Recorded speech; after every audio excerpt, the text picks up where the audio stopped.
आज हम अल्लाह ताला के जिस सिफ़ाती नाम का ज़िक्र करने जा रहे हैं और उसकी फ़जीलत आपके सामने बयान करने जा रहे हैं वो है अल अव्वलु।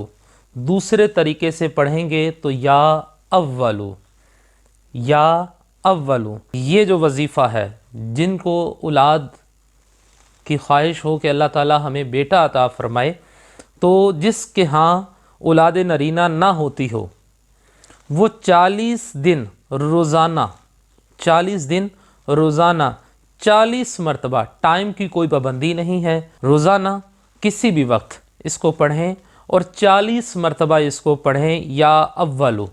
तो इंशाअल्लाहुल अज़ीज़, और उसके बाद आप जो दुआ करेंगे अल्लाह ताला वो दुआ भी आपकी पूरी करेगा और आपकी मुराद भी पूरी होगी। अल्लाह ताला की बारगाह में दुआ है कि अल्लाह ताला हमें अपने नामों की फ़जीलत के साथ मुस्तफ़ीज़ होने की तौफ़ीक़ अता फ़रमाए।